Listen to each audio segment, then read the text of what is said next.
پیارے آریہ پنٹ بھائی صاحب نے 4 صورتیں ہمارے سامنے رکھی ہیں، 4 صورتوں کی چند آیتیں کہ ان پر انہوں نے اعتراض کیا ہے، جس پہ تقریباً بنیادی طور پر ایک ہی بات ان 4 صورتوں میں بتائی گئی ہے۔ وہ 4 صورتیں ہیں chapter 4 verses number 24، chapter 23 verses number 5-6، chapter 33 verses number 50، chapter 70 verses 29-30۔ تو ہم اب پہلے تو میں آپ سب کو یہ بتا دیتا ہوں کہ چیپٹر 23 ورسز 5-6 میں آپ کے سامنے اب پڑھ رہا ہوں، اور وہ جو زکوٰۃ کا حق ادا کرنے والے ہیں اور وہ جو اپنے شرمگاہوں کی حفاظت کرنے والے ہیں، مگر اپنی بیویوں سے نہیں یا ان سے بھی نہیں جن کے ان کے داہنے ہاتھ مالک ہوئے، پس یقیناً وہ ملامت نہیں کیے جائیں گے۔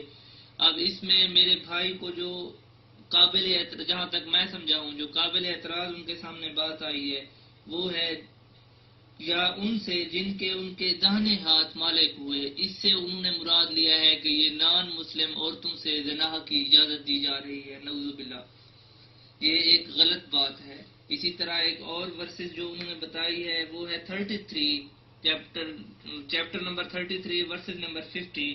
اس میں ہے، اے نبی، یقیناً ہم نے تجھ پر تیری وہ بیویاں حلال کر دی ہیں جن کے مہر تو انہیں ادا دے چکا ہے، اور وہ عورتیں بھی جو تیری زیر نگیں ہیں، یعنی جو اللہ نے تجھے غنیمت کے طور پر عطا کی ہیں۔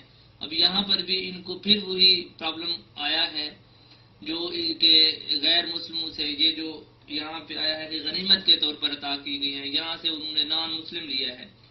تو اسی طرح جو اور ورس ہے وہ چیپٹر نمبر 70 ہے ورسز نمبر 29-30۔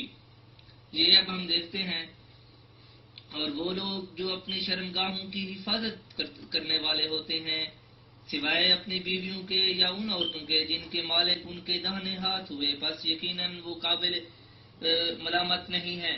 اب یہ دوبارہ وہی بات آ گئی ہے جو میرے بھائی کو پرابلم دیتی ہے کہ جن کے مالک ان کے داہنے ہاتھ ہوئے۔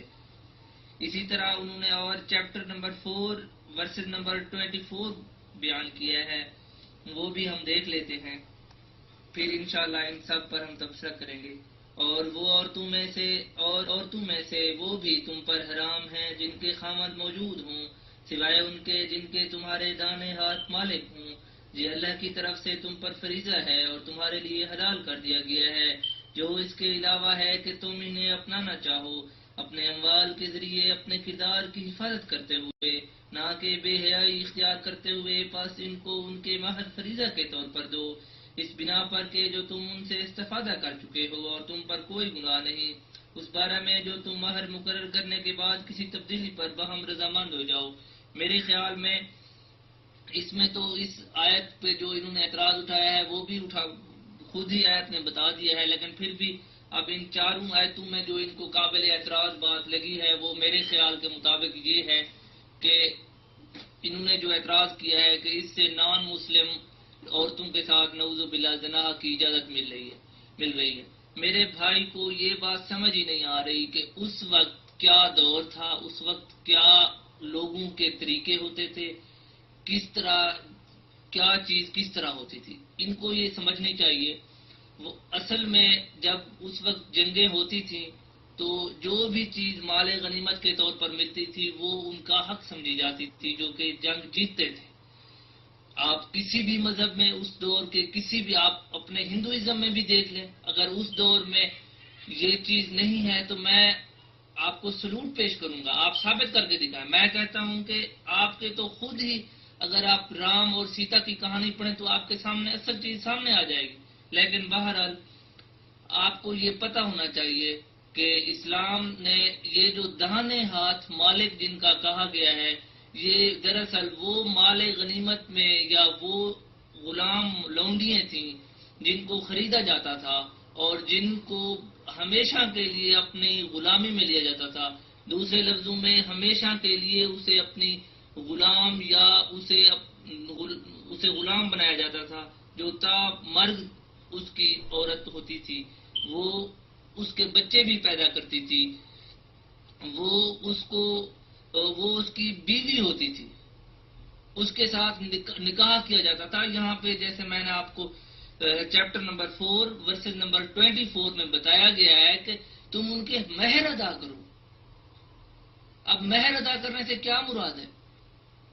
جن سے نکاح کیا جاتا ہے ان کا مہر ادا کیا جاتا ہے.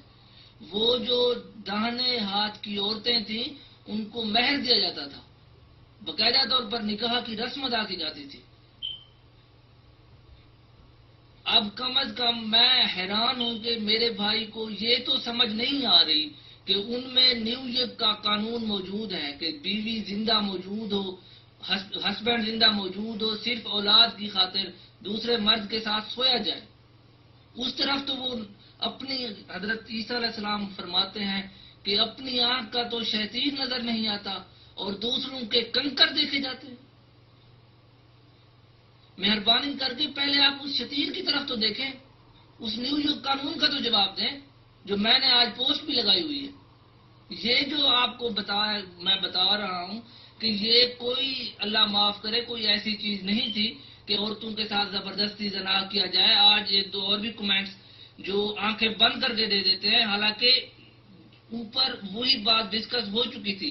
لیکن آشیش بنسل صاحب کو اللہ تعالیٰ ہدایت دے، حضرت رام کی وہ ان کے پیروکار سچے پیروکار بنے، نہ کہ اپنے آپ کو ہی اپنی شریعت ہی نافذ کرنا شروع کر دیں جس طرح کہ باقی لوگ کر رہے ہیں. آج کل اوپر پڑھنا گوارا ہی نہیں کر رہے تھے. اللہ تعالیٰ ان کو ہدایت دے.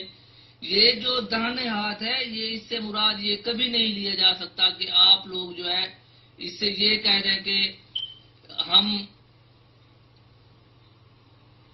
اس سے یہ کبھی آپ ظاہر نہیں کر سکتے کہ جناب یہ ایک غیر مسلم کے ساتھ زبردستی زنا کیا جاتا تھا.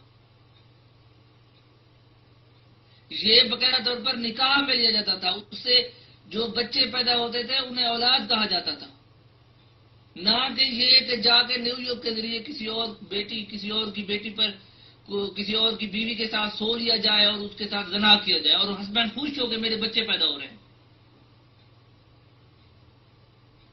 میں حیران ہوں ایسے بھائی پر، اپنے پنٹ آریہ پر کہ اپنی آنکھ کا تو شیطین بھی نظر نہیں آیا.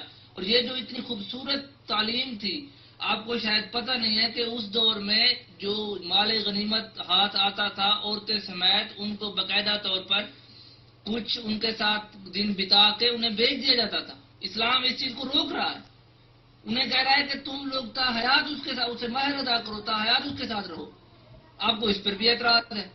انا للہ و انا الیہ راجعون. میں امید کرتا ہوں کہ میرے بھائی کو اس کا جواب مل گیا ہوگا. السلام علیکم ورحمۃ اللہ وبرکاتہ.